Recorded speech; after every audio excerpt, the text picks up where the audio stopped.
일본의 이 기술력을 보세요. 한국은 상상도 못할 획기적인 발명품입니다. 얼마 전 일본의 한 방송에서 한 가지의 발명품을 소개했는데요.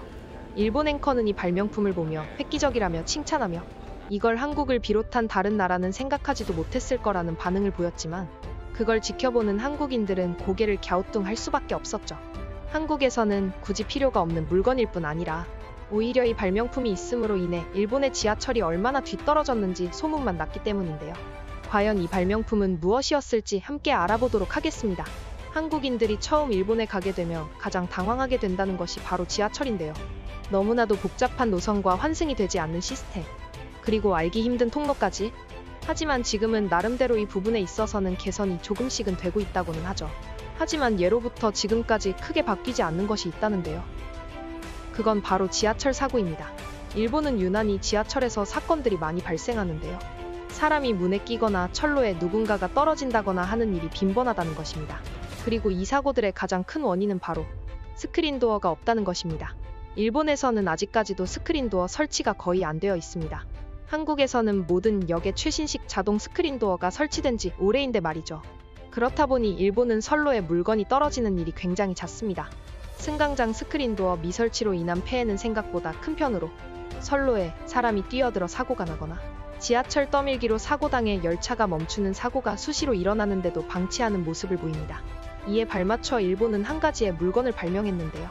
해당 방송 영상을 보면 어떤 사람이 이어폰을 케이스에서 빼내다가 선로에 떨어뜨리는데 이를 본 영무원이 어떤 막대를 하나 들고 옵니다. 그리고 이걸 이용해 선로에 떨어진 이어폰을 줍는데요.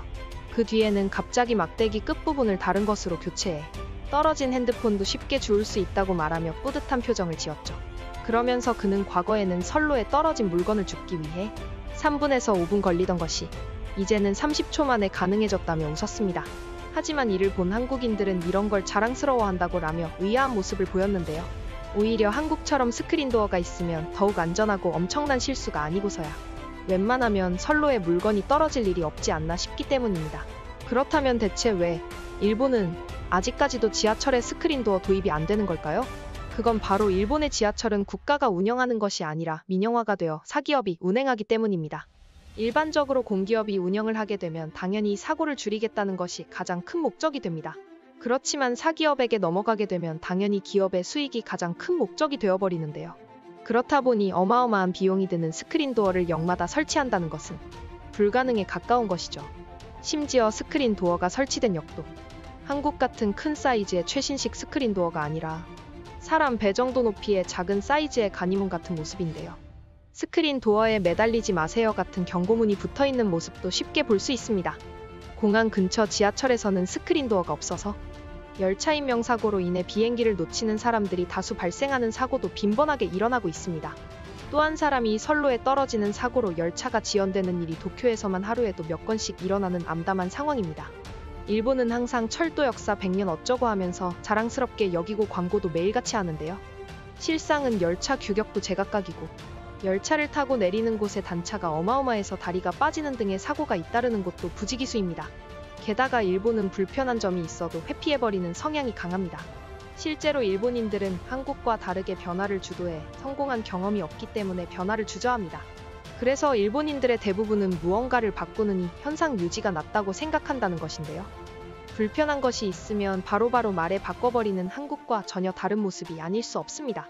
그렇다 보니 불편한 점이 생겨도 애써 괜찮다고 자기 스스로를 세뇌하거나 오히려 한국이 돈 낭비를 하는 거라며 자기 위안을 삼죠.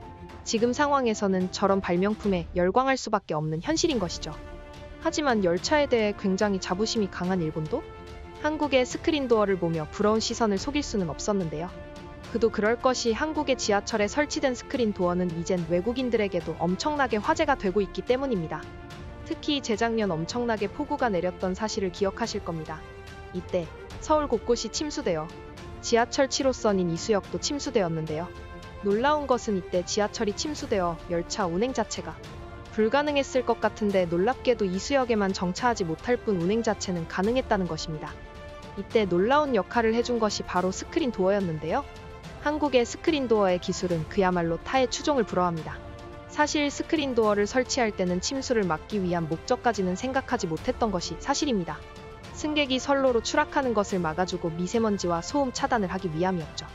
실제로 스크린 도어가 없었을 당시에는 열차가 브레이크를 밟거나 가속할 때 생기는 마찰로 미세먼지가 나오는데 먼지가 선로 안으로 많이 들어왔다고 합니다.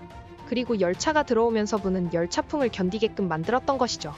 그런데 역시 일을 하면 끝장을 보는 한국인들답게 너무나 잘 만들었는지 엄청난 폭우에도 버틸 수 있는 스크린 도어를 만들어내고 만 것이죠. 그렇다 보니 엄청난 양의 물도 막아낼 수 있었던 것인데요. 사실 한국의 스크린 도어가 이런 침수를 막아준 것이 한두 번이 아니었습니다. 2020년에도 어마어마한 폭우로 3시간 만에 부산은 물바다가 되었는데요. 그렇다 보니 당연히 부산역도 침수되었죠. 그런데 놀라운 것은 부산역의 승강장이 침수되어도 스크린 도어가 막아주어 한국의 스크린 도어의 기술력이 입증된 것입니다. 그러자 해외의 언론들도 한국의 스크린 도어에 대해 칭찬 일색이었는데요. 미국 매체 비즈니스 인사이더는 한국 지하철의 스크린 도어에 대해 한국에서 지하철을 타면 뉴욕 지하철이 얼마나 갈 길이 먼지 알려준다. 소음과 안전사고를 막는 역할을 하는 스크린 도어는 서울 지하철의 대표시설이다. 라고 소개하기도 했죠. 그뿐만 아니라 CNN도 한국을 방문한 뉴요커를 인터뷰했는데요. 그 뉴요커는 한국에 갔을 때 밀폐돼 있던 문이 양쪽으로 열리는데 정말 깜짝 놀랬다. 놀랍게도 조용했고 바람이 없었고 얼굴에 매연을 맞지 않아도 된다는 게 너무 놀라웠다고 말했습니다. 이런 스크린 도어가 있는 곳은 굉장히 드문데요. 그렇다 보니 외국인 관광객은 한국의 지하철을 보며 놀라움을 감출 수 없습니다. 지하철을 타고 돌아다니다 보면 감탄하거나 사진을 찍고 있는 외국인들이 많고 해외의 유튜브에도 한국 지하철에 대한 칭찬을 담은 글 영상이 많습니다. 그래서일까요? 세계 최대 여행 정보 사이트인 트립어드바이저에도 세계 국가 여행객들을 대상으로 각 국가 여행자들을 뽑아 관광객이 그 나라에서 꼭 해야 할 한 가지라는 질문에 서울 지하철 타보기가 1위로 꼽힐 정도였다고 하죠. 그뿐만 아니라 이제는 한국의 지하철을 보며 뉴욕 지하철의 스크린 도어 설치를 적극적으로 고려하고 있다고 합니다. 사실 뉴욕 지하철은 오래된 역사를 가지고 있음에도 불구하고 노후된 시설과 위생 상태가 말이 아니기 때문에 최악의 지하철로 꼽히고 있습니다. 거기에 스크린 도어가 없기 때문에 매년 수만 가지의 사건들이 발생하죠. 실제로 한 남성이 아무 행인을 표적으로 삼고 선로로 밀어버리는 충격적인 사건도 뉴욕에서 일어나기도 했습니다. 그래서 뉴욕의 지하철은 공포의 지하철이라고 불리기도 합니다. 그러자 당연히 한국의 지하철과 비교하는 영상 글들이 올라오게 되었고 결국 뉴욕 교통부 국장은 스크린 도어 설치를 적극 추진하겠다고 나섰는데요. 이에 에릭 골드윈 뉴욕대 대중교통연구원은 한국은 이미 많은 역을 가지고 있어 실현 가능하다. 스크린 도어의 노하우를 얻기 위해서는 한국에게 맡겨야 한다. 고 주장하기도 했습니다. 사실 생각보다 스크린 도어를 견고하게 만들려면 한국의 도움이 필요하다는데요. 일본의 후다역은 밀폐형 스크린 도어가 설치되었지만 기본 문제 해결에 대한 충분한 고민 없이 디자인만을 중시해 역 스크린 도어를 완전히 밀폐형으로 설치했고 결국 열차가 들어올 때마다 끔찍한 소음이 발생할 수밖에 없었습니다.